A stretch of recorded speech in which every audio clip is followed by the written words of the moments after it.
Run, river, run, run through the hills. Run, river, run to the sea. Run, river, run to your place beneath the sun. Run, river, run over me. Run through the land, you run through my soul.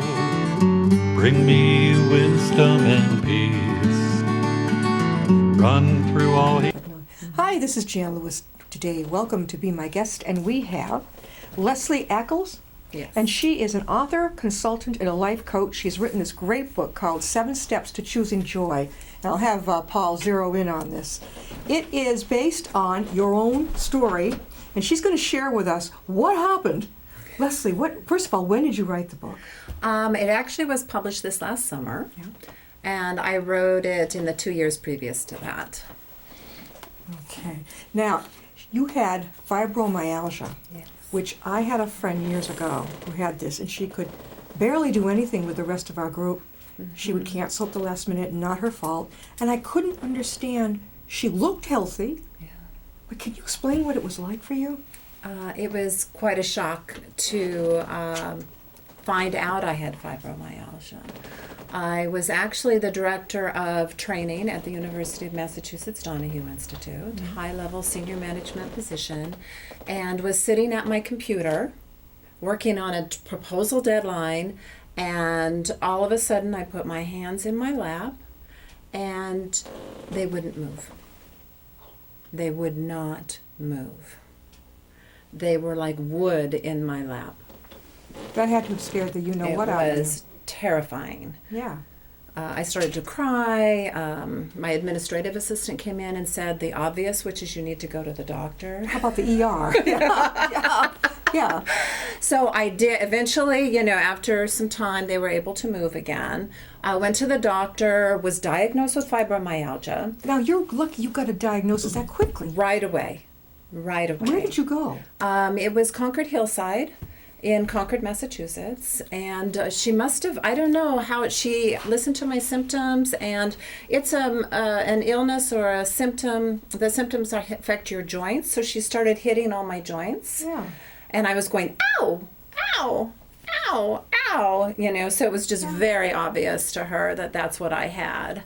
It's almost like I've been over, to doctors, and mine was like a bursitis thing that kicked up. But I was going like all the way down, and then I thought, geez, I hope it's not RA, rheumatoid arthritis. It wasn't. But though your symptoms sound a lot. And she said she'd have to rest, which is one of the things you have. She's going to tell us about this book. I have this thing. There's 7 steps here. Yes. Right. And okay, take us from there. You went to the doctor. Now what were you doing? Well, I was devastated, just totally devastated. Went home, did something you should never do. I don't recommend you doing this, which is to look at blogs. Oh, about other people. About other people who had fibromyalgia. And what I found were people who were out on disability. They couldn't drive anymore. They couldn't move their arms. They, all of these terrible things, up all night, crying, saying this is not what I had planned for my life, and decided to go for a walk after that. And a couple days later, and what came to me in the quiet peace of that walk was that this was a gift. Fibromyalgia was a gift to me. Like slowing down. Because what it meant was that I needed to slow down. I was very stressed in my position, divorced, remarried, 6 children, the drill. And I needed to slow down, get sleep, exercise, eat right, do yoga, meditate. What a gift. What did your husband think about it? He was supportive. He really just took his cue from me and supported me wherever I was in the Very journey. fortunate, but how did you cope with 6 kids? Were they more grown up? Some of them were grown because we were remarried, so we had 3 at home at the time. This friend I had, the kids were all under 6. Oh yeah, no, they were teenagers. I don't know if that's a good thing or what, but she was able to get on SSDI disability, which worked for her because she was just out straight. Yeah. And I was glad for her, but it seemed like they would try different medications. Did they do that with you? you? No, I did it all by myself. I did it all through the exercise and meditation and through my 7 steps, and that's where they came from. I love this part. Tell us what allow is about. I'm looking at it right now. Okay, that is one of the things that really helped me through this process. The first thing is the breath. And then allow is a way of really looking at different events that happen in your life. And the A for allow is attention. Pay attention. Become aware of the situation you're in or the event that's happening in front of you. So take that in, become aware. Do not just automatically respond the same way you've always responded. The next L, you may have to remind me. Oh, I got it right here. Listen. Yep. Listen. Listen to what is happening. Listen to what your body is telling you. Listen to what is happening when you have this event. So even an event where someone asks you to volunteer, and your automatic response is to say yes. Take a breath and listen and say, you know what? I'm too busy. I can't volunteer. Yeah. So let it go is another L. Say no. Say no. Oh, yeah. Open in the space that's left, that's away once you've let that go, and then wait. Yeah. Wait. Be present. Be patient. The right action will make itself known at the right time. And Yes. boy, is that tough if you're not the most patient person in the world. Ah! I would say that's one of the toughest things that I work with women. That's one of the hardest things is to be patient and know that the right action will come forward, that it is not our job to jam the right solution in. It's our job. It's what we need to do is to wait for the right action to present itself. What is it they say that in the right time, if you're the teacher, the student will appear? Exactly. Something like that. Exactly. Now, when you do the coaching, the life coaching, Yes. who, I would think a lot of people would benefit by what you do. Give me an example. Get us some examples of people who really have come to you. I have some women who are struggling with where they are in their lives right now. I would say in general it is women in transition. So that some of the women I'm working with have empty nests. And they've spent their whole lives giving to their children and to their family, and all of a sudden their nest is empty. What do I do now? I have women who are considering a divorce or are struggling in their relationships. I have women who are trying to lose weight even, really looking at that and what is underlying the reason why they can't lose weight. Other women are really feeling unfulfilled. They've been at-home moms and are unfulfilled and want to figure out how to find joy and fulfillment. So does that give you an Yeah, idea? that's quite. Do you have many retirees ever come to you and say, I don't know what to do? Yes. Now they don't have the CEO office anymore, 5 days a week. Now they're home. You can play golf, but still. Do they come to you too? Absolutely. Really? I actually ran a retirement group to help women. It was actually fabulous. Yeah. One woman actually retired while we were in the group. She Yeah. said this gave her the courage. Yeah, there's so many things out there. We've been saluting nurses. We're going to be saluting retired nurses, retired teachers. And yet they get to a certain point and they've got so much to share that, the ideas get back in as a mentor, that type of thing. So when you found this out, you didn't panic, did you? You just went right within and you started working with your own feelings. Yes. All right, I can relate to that because if I go too fast, a lot of people out there, it's just like this red flag. It's like you got to slow down. Some of the symptoms, like the stomach. Yes. Oh my God, the gastritis or whatever. Dizziness. Like, whoa. Do people come when they have recovery issues, maybe from surgery Yes, or from absolutely. addiction? Actually, I have several clients right now who have health issues and are in recovery from their health issues or are dealing with chronic health issues. What would you say is the hardest thing for people that you've met to cope with? Or some more hard, rather than just one? Overall, I would say it's the fear. The fear of going forward. The fear of change.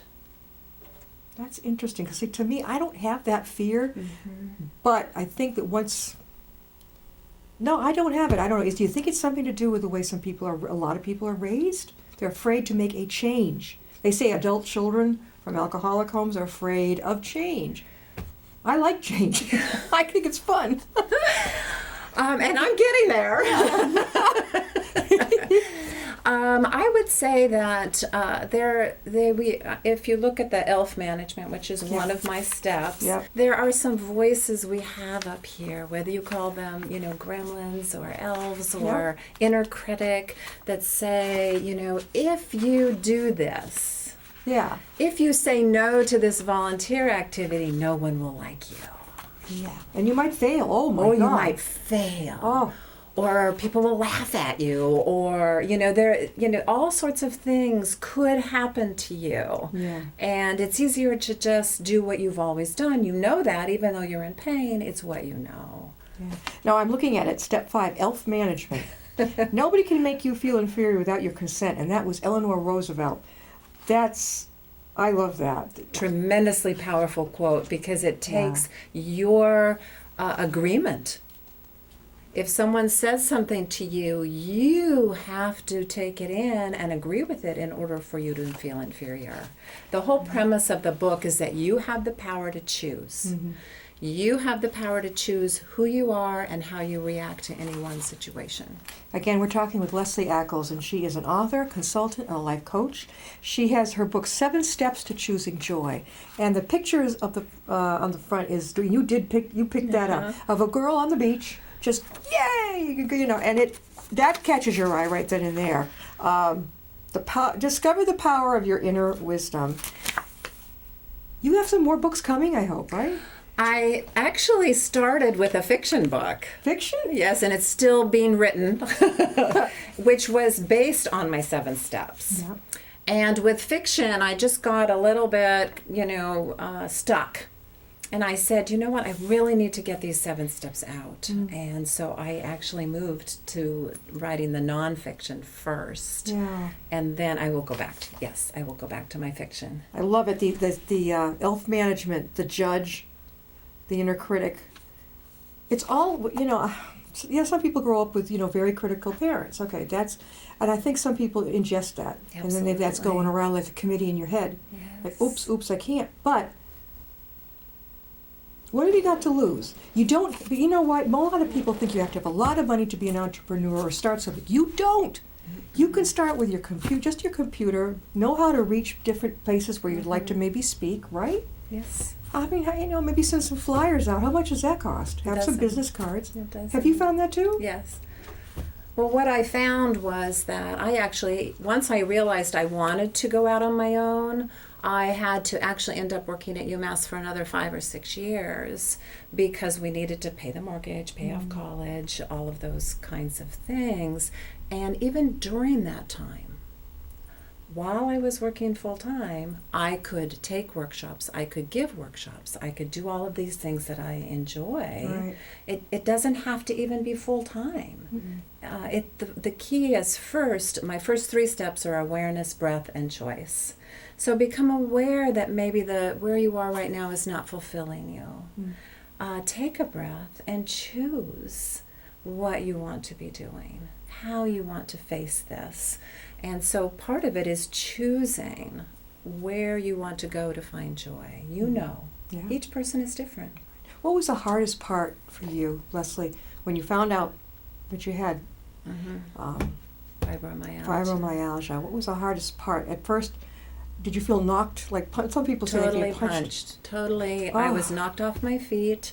I felt as if I was devastated. I did not want to go on disability. I did not want to struggle with this for the rest of my life.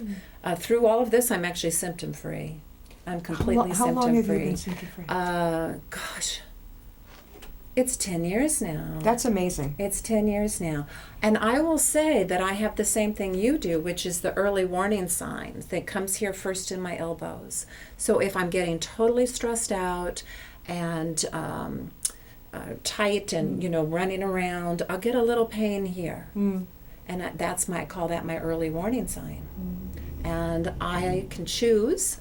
There's the C, the choose. I can choose to dial it back and say, okay, that's telling me I need to take a break, Or in the case of, having to get a child off to school, or, something needs to happen right away, or you're running from a fire or whatever, then I choose to plow right through and then deal with it later. But it's my choice. Yeah, right. It's my choice. Leslie, where have you spoken? Where have you given presentations? Well, I speak, I do workshops. Mm-hmm. I do workshops in the Weymouth school systems.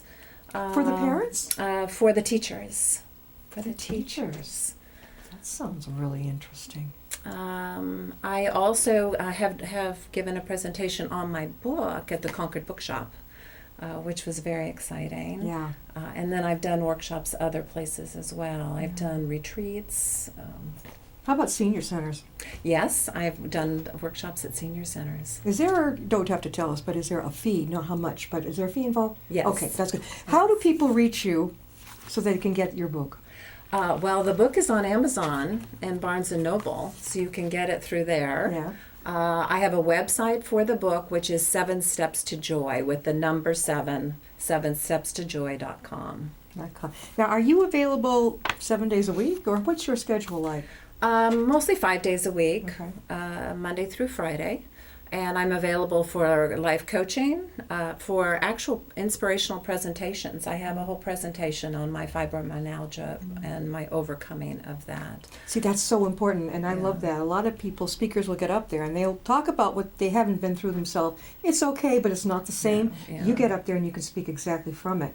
Mhm. I think that's...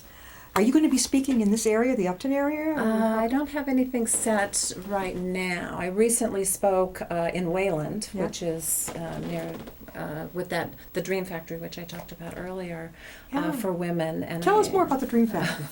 That's really... The Dream Factory is a supportive organization to help women live their dreams, and it's what helped me get my start. And I actually was so enamored with it that I now run the Concord chapter of the Dream Factory. That's So it's a supportive organization, but it also provides accountability. Yeah. Is there a fee for women to join? Yes, There is. yes. Is it a yearly or a A month? yearly fee. Is it really high? Not super high. Because you want to no. make sure all ranges Yes. can get in. Yes. If a person is, well, let's just say if she's, her income is very, very low, do they have like a scholarship?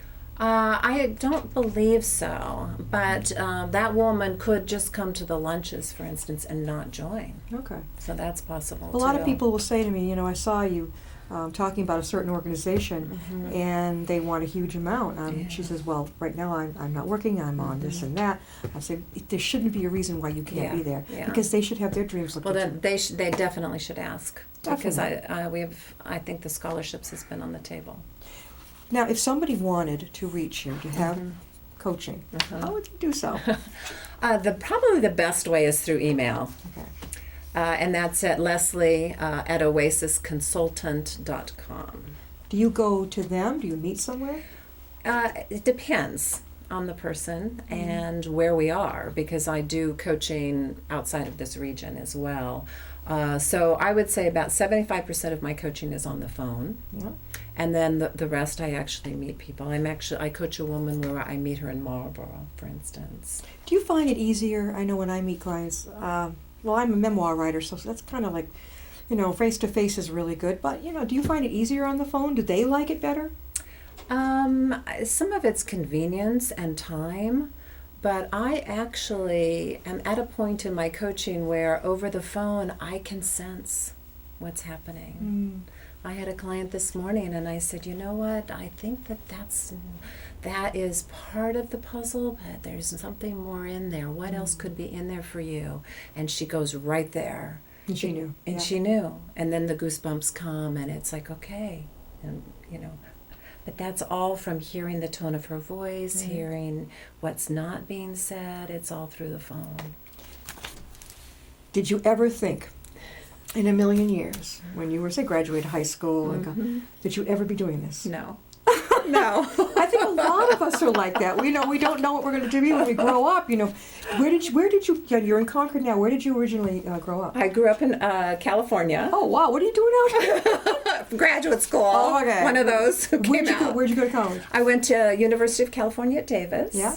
And then I went to Harvard University, Yeah. where I got my master's in education. So you have taught.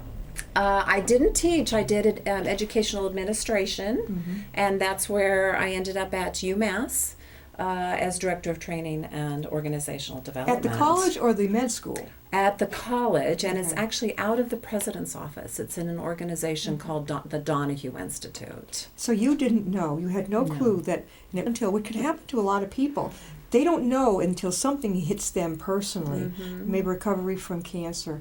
I know one client I had when I did her memoir, she was recovering from stomach cancer. She could tell me every detail in her ICU room, tons of details. One was a 95-year-old man who had been, his family had come over to Ellis Island, parents, and then he owned many grocery stores in Massachusetts. I mean, the range of people that the stories to tell. Out of all the people who come to you, do you find that physical problems are the most, or mental health issues, or both? I wouldn't necessarily call them mental health. I would call them blocks. Like depression? Can you tell if somebody is depressed? Yeah, and I am not a counselor or a therapist. So if someone is depressed, I do refer. I do make referrals. I would say calling it coming in blocks, but also pain. And actually, I have a pre-interview and a pre-questionnaire that I work with, send out and sit with all of my potential clients. And I need to make sure they're in enough pain, if you will, because this is tough work. Yeah. I call it the heroine's journey. Yeah. Because a woman needs to be in enough pain in order to take the steps to make the changes that need to be made. And that takes guts. Yes, courage, great courage. Yeah. One of her chapters is called The Making of Maple Syrup. Now, what's that all about? That was actually one of my first articles. It's really about being caught up in my head on a walk. Totally caught up, and that's really what this is all about, is being totally in the past and the present. The past and the future, worrying about the past, concerned about the future, and not paying attention at all to what's around you. Yeah, I had one person many years ago, and I'm not going to use the exact language she did, but she said, "You're so concentrating on past and the future, you're on today." So the whole idea here with the awareness breath choice is to have the breath bring you into the present moment and to be here, right now. That's where you are. You're not in the future. You're not in the past. You're here. And when they're entrepreneurs, though, you must find some women who are like, "My God, I'm trying to get this going and trying to get it launched. What am I doing wrong?" What do you tell them? Well, that's when we slow down. And I start asking questions. Yeah. Because they have the answers. They know what's happening, whether they know it or not. It's up to me to ask the questions, to have them figure it out. It could be that I have another article in there that talks about going to the wrong solution. Yeah. How do you figure out which direction is wrong? Exactly. And you can help them figure out, maybe you're going in the wrong direction. Exactly. But they say, "Well, I can't live on word of mouth to get my business out there." Then what do you tell them? "Well, gee, And that's that again. It's really up to them to come to these conclusions through my work, through my questioning. And it might not even be what they started out as, right? Exactly. So we're talking again with Leslie Ackles, and she is the author of 7 Steps to Choosing Joy. And she is the author, obviously, a consultant and a life coach. And boy, does she have it nailed in this book. She's really good. How about this going round and round? Yes. The committee in your head? What's that like? I still do this. I do a lot of the things in here once in a while. Oh, yeah. It's really about just let the circus in your head, just going round and round. Have you ever woken up in the middle of the night and then something just keeps going round and round and round? And Or you can't go to sleep because it's going around. Because it's going round and round and round. And again, awareness that you're going round and round, taking a breath, another breath, and choosing to let it go. And a big one you've mentioned before is decide to say no. Yes. That is one you have to learn, I think, isn't it? I know it's tough. It's tough. People want you to do things. They want things, and what part of the process is deciding to say no for what is right for you, and then being okay with that. So first is saying no, and then realizing there may be some guilt and then dealing with that emotion that might come. I love this forward. chapter on your choice, love or fear. Fill us in on that one. That's a big piece of choice. We all have a choice as we go forward, and ultimately we can choose the attitude of love, or we can choose love, or we can choose fear. And that's where I talked before about fear. Fear will keep us stuck. If we choose love for ourselves, then we can start moving forward. And the fear can also lead to many physical ailments too. Yes. That's something that when you coach people, do you ever have to point out to them, I think maybe your stomach aches are because you're... It depends on where they're at. It depends on where they're at. But yes, I will say, bring in, I call it my body coaching. And I actually do body coaching, which is, your stomach ache, when do you feel it?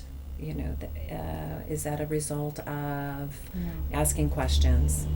If they're not ready to hear that, then I don't necessarily bring it up. Yeah, so. that's another thing too. Sometimes people are just not ready yet. Mhm. A race to the finish line. That's really cool. Yes. Leslie, again, we've got only about 3 minutes left. How can people get a hold of you and your book? My book is 7 Steps to Choosing Joy by Leslie Ackles, and you can get it actually on Amazon or Barnes & Noble. I have a website called 7stepstojoy.com, and you can reach me at leslie@oasisconsultant.com. And Leslie is someone who's been there, done that. She found out she had fibromyalgia. Instead of caving in and going, la, la, la, she decided to help others by publishing her book. And now she's a life coach and consultant. And boy, you said, will there be another one? Yes, I'm hoping to have my fiction book come out in the next year or two. So the fiction will be based on the your... 7 steps. It will be based on these same 7 steps, but will be a story. Yeah. I think that's one. What does your family think about all this? They're thrilled. They're Yeah. all thrilled. And they're all grown up now. The kids are grown They're up. all grown up. My son read the book and said, "Mom, I cried in parts of it There you go. because it's, he's seen things I've gone through." My father just said, "You know what? I got me off the couch. I'm exercising." Your dad? Mhm. How old's your dad now? 84. Just a kid. 84. Oh my God. Thank you, Leslie, for Thank coming you. on with us. And we'll see you Thank next you. time. I'll be my guest. Thank you.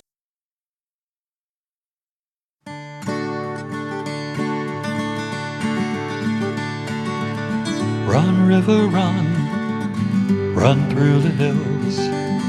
Run, river, run to the sea. Run, river, run to your place beneath the sun.